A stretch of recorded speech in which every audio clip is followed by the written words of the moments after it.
سلام سلام خمي قنيكم كلكم ولدي حوات حصانات كل بيت مرتي دحانديكم بطعم صبو اسكلم معنت دما تاي خم نمهار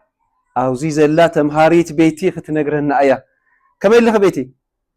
سلام يا ممر سيفا سلام كورات خاتتلتنا لو معنتي فلوي مدلاوات مس ممر سيفا بمخان صبح فيدلات كنا رأيكم هنا مس دقكم كوينكم تخاتاتلنا ولدون زي فلوي مدلاوات نعاكم كتقميو ኣብ ገዛኹም ኮይንኩም ኣብ ትምህርቲ ቤት ኮይንኩም ብዙሕ ንህፃናት ከይተጨናነቁ እናተፃወቱ ዝመሃሩሉ ሜላ ኣመሃራይና ምስ መምህር ሰይፈ ሒዝና ቀሪብና ዘለና እስቲ ተኸታተሉና ብጣዕሚ ጽቡቕ ንፍዕቲ እስኪ ሰላም በልኒ ተምሃሪት ቤቲ ብደንብ ገሊጽ ኩሎም ይኺ ኣብ ገዛ ኮይኖም ይከታተልሉ እዮም ሕዚ ህፃናትና ብዛዕባ ፊደላት ከምቡ ክፈልጥዎም ከላሊዎም ብዙሕ ዓይነት ኣመሃህራ እንዲ ዘሎ ኣብ ገዛ ኮይኖም ድማ ፀብሒ ፊደላት ዝበሃል ኣመሃህራ ክነሪኦም ኢና ሕዚ ቤቲ ብደንብ ጌርኺ ዓዊልኺ ናብኣቶም እናተኸታተልኺ ክሰርሑ ከለዎ ገዛ እውን ኣብርህሎም ቀፅሊ እሺ ክቡራት ተኸታተልትና ሕዚ ክንጅምሮ ኢና ፀብሒ ፊደላት ሕዚ ብዛዕባ ፀብሒ ፊደላት ፀብሒ ክንሰርሕ ኢና ፀብሒ ንሰርሖ ድማ ጥዕምቲ ሽሮ ክንሰርሕ ኢና ሕዚ ሽጉርቲ ስነአቲ ሽሮ ክንሰርሕ ሽጉርቲ ተቀላልዩ ኮሚደረ እቲና ኮሚደረ ምስ ተቀላልዩ ብለምባ ሕብሪ የባዊቲ ሐሚድዮ እሺ ሕብረ ለኸ መምህር ሰይፈ ሕብረ ለኹ ማይ እቲና ማይ أنا وين ما يكوسخ እሺ ማይ ንምንታይ ዝጠቅም መብፅሒ ንምጣዓም መብሰሊ ዋው ጽቡቕ እዚ ከዓ ሽሮ ፀብሒ ሽሮ እቲና ብደንቢ ንስንሰብል እያ ጽቡቕ ብደንቢ ከይትዕንኪ ንሕብር ዓይና ንሕብር ኣለና ሕዚ ምስ ሕበረናያ ጻዕዳ ሽጉርቲ ከዓ እቲና ጻዕዳ ሽጉርቲ መጣዓሚ ሕዚ ከዓኒ ጨው እቲና ኣለና ጨው ኣትያ ድሓር ድያ ተኣትዛ ጨው እወ ነጣዕማ በሲላ ኣላ እስቲ በሲላ ብደንብ ጋር እሽን በሐዊ ወቅዕያ ሓዊ በደንብ ሕብረ ብልያ ቤት ድሓር ፊደላት ያዚያ ኸጣዕሞ እዮም ተምሃሮ ጥዕምቲ ሽሮ ኢና ለው መዓልቲ ጥዕምቲ ሽሮ ነጣዕማ እስቲ መምህር ሰይፈ ጣዕመለይ ክጥዕማ እወ ዋይ ጥዕምቲ ሽሮ እሺ ፊደል እንታይ እያ እስቲ እዚኣ ከሪኦም ዶ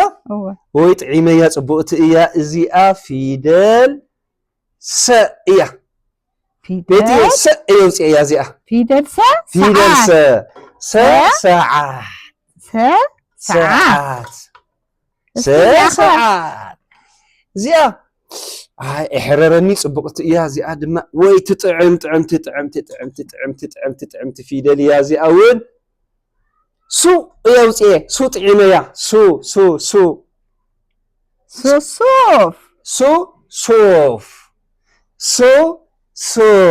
ጥዕምቲ ዝተጣዓዕምዋ እዚኣ ድማ እዛ ፊደል ሲ እየውፅየ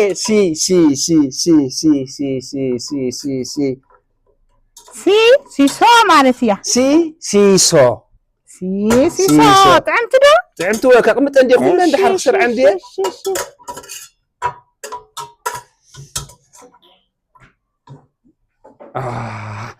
ዋይ ክጥዕም ሽሮ ብፊደል ድማ ጥዕም እዚኣ እውን ክነግረኪ እወ ሶፋ ሳ ተጋጊየ ሳያ ቤት እዚኣ ሳሙና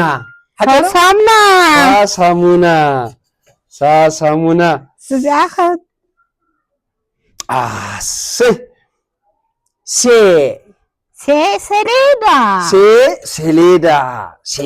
ሰሌዳ ኩለን ይሰርዐን ለኹ እየ أنا خنقركم زيا سرة سرة سرة خدان واي كطعم شرو شرونا نطعمنا استي نطعمنا في دلنا نطعمنا زيتا يا بيتي صوفا كوف مبلي صوفا كلن طعمنا ينوزي زلوا سو سي سا سي نزقم ماسكي بحاضرنا سو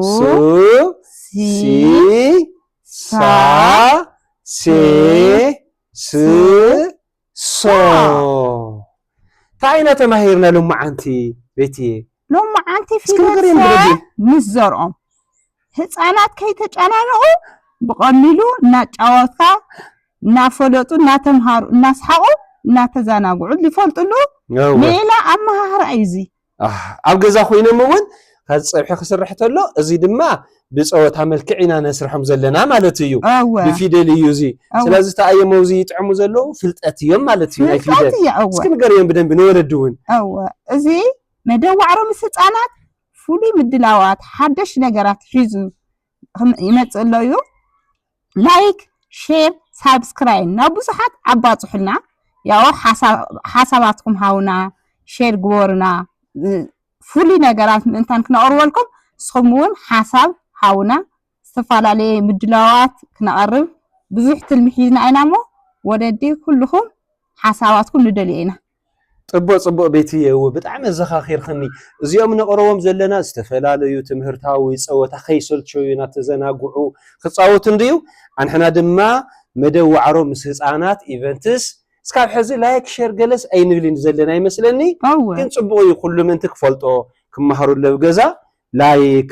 ሼር ኣብ ዩቲዩብ ናውን ኣትይኩም ሳብስክራይብ ግበሩ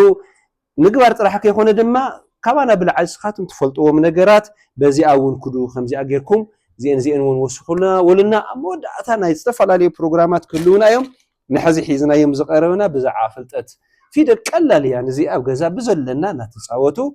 ፀብሒ ፊደላት سريحنا لنا تشاو تشاو تشاو تشاو تشاو تشاو تشاو